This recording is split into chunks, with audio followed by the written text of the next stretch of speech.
Hello everyone, आज का हमारा टॉपिक है components of computer. Previous video में हमने बेसिक कंपोनेंट ऑफ कंप्यूटर पढ़े थे। बेसिक कंपोनेंट ऑफ कंप्यूटर में क्या क्या आता है? सेंट्रल प्रोसेसिंग यूनिट आती है, इनपुट डिवाइस आती है, आउटपुट डिवाइस आती है और स्टोरेज यूनिट आती है। अब उसके बाद कुछ और कंपोनेंट्स होते हैं जो कि कंप्यूटर में यूज़ किए जाते हैं। सबसे पहले हमारा है इंस्ट्रक्शन सेट। इंस्ट्रक्शन सेट क्या होता है? Every CPU has a built-in ability to execute a set of machine instruction called its instruction set. It means हर एक CPU की एक एबिलिटी होती है कि वो क्या कर सकता है, इंस्ट्रक्शंस को लेता है और उसे एग्जीक्यूट करता है। ये क्या कहलाते हैं? ये कहलाते हैं instruction set. Most CPU have a 200 और अ मोर इंस्ट्रक्शंस। देखते हैं हम जैसे अलग अलग CPU के अकॉर्डिंग अलग अलग इंस्ट्रक्शंस होते हैं। ज़्यादा से ज़्यादा हम 200 इंस्ट्रक्शन से ज़्यादा भी कंप्यूटर में इंस्ट्रक्शन होते हैं। इंस्ट्रक्शंस कैसे होते हैं? एडिशन, सब्सट्रैक्शन, मल्टीप्लिकेशन, कंपेयर करना, ये सब क्या कहलाते हैं? इंस्ट्रक्शन सेट कहलाते हैं। अलग अलग प्रोसेसर का अलग अलग इंस्ट्रक्शन सेट होता है। जैसे कि हमने डिफरेंट कंप्यूटर पर डिफरेंट CPU का यूज़ किया जाता है और उन CPU का अपना एक इंस्ट्रक्शन सेट होता है। इट मीन्स कि एक जो भी इंस्ट्रक्शंस है या प्रोग्राम है जो एक CPU पे बनाया गया है, जो डेवलप किया गया है, उसे दूसरे सिस्टम पर रन नहीं किया जा सकता, क्योंकि दोनों प्रोसेसर का इंस्ट्रक्शन सेट क्या है, अलग अलग है। नेक्स्ट हम देखते हैं क्या, रजिस्टर। रजिस्टर क्या होता है? The computer use a number of special memory unit called a register। तो जैसे हमने देखा कि कंप्यूटर में बहुत सारे इंस्ट्रक्शंस जो होते हैं इंटरप्रेट होते हैं और एग्जीक्यूट होते हैं। तो डिफरेंट डिवाइसेस में, जैसे कि हम देख रहे हैं सेंट्रल प्रोसेसिंग यूनिट से हमारा डेटा आता भी है और सेंट्रल प्रोसेसिंग यूनिट पर जाता भी है। इसी तरीके से इनपुट डिवाइस से हम डेटा को लेते भी और आउटपुट डिवाइस पर डेटा को देते हैं। तो इस तरीके से क्या होता है, इंस्ट्रक्शंस का मूवमेंट होता है। उस मूवमेंट को करना और उसकी स्पीड को ध्यान में रखकर एक मेमोरी यूनिट बनाई गई और वो मेमोरी यूनिट क्या कहलाती है? रजिस्टर कहलाती है। अब रजिस्टर क्या होता है? इसमें जो कम अमाउंट में डेटा स्टोर होता है।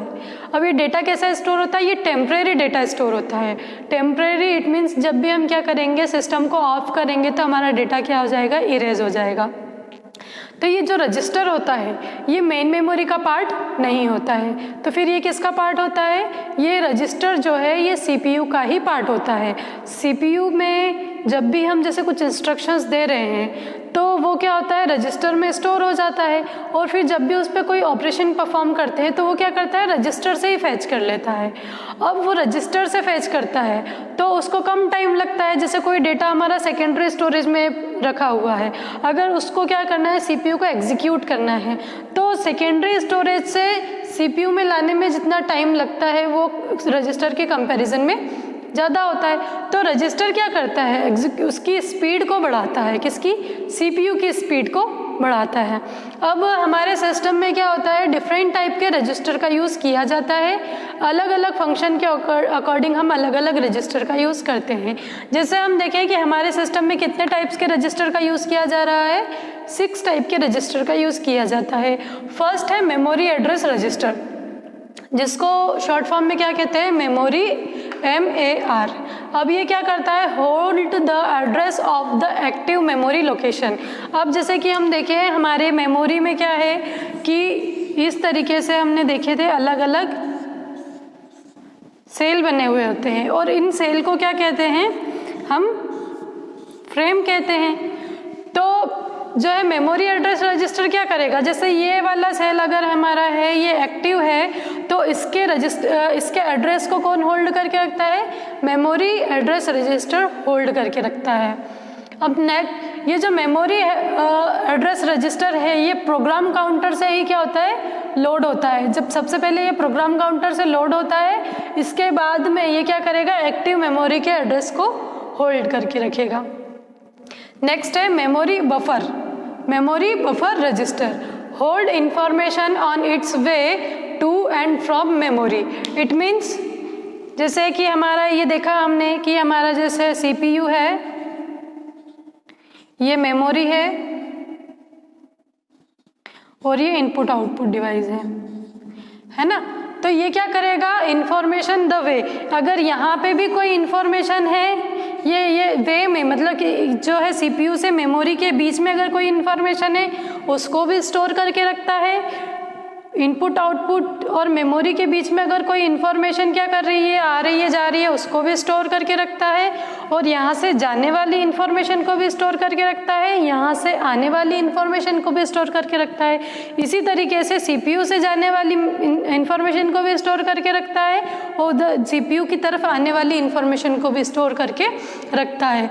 तो ये हमारा जो मेमोरी बफर रजिस्टर है ये क्या कर रहा है, इंफॉर्मेशन को होल्ड करने का काम कर रहा है। Program control register, program control register क्या करता है, hold the address of next execution to be executed.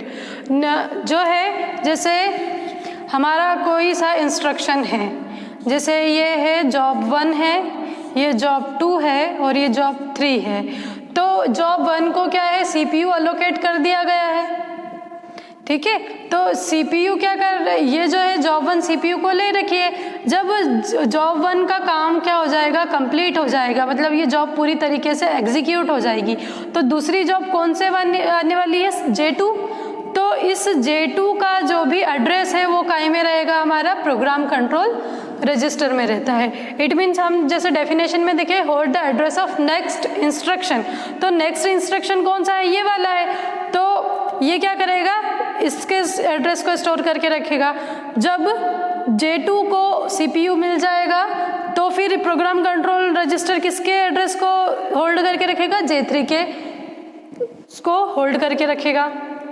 अब एक्यूमुलेटर क्या करता है, जब भी हम क्या करते हैं, किसी भी ऑपरेशन को परफॉर्म करते हैं, तो ऑपरेशन को परफॉर्म करने के लिए हमें डेटा देना पड़ता है, कुछ ऑपरेशंस देने पड़ते हैं, उसे भी कहीं ना कहीं कंप्यूटर में स्टोर करके रखना पड़ता है। तो वो कहाँ स्टोर रहता है, एक्यूमुलेटर में स्टोर रहता है।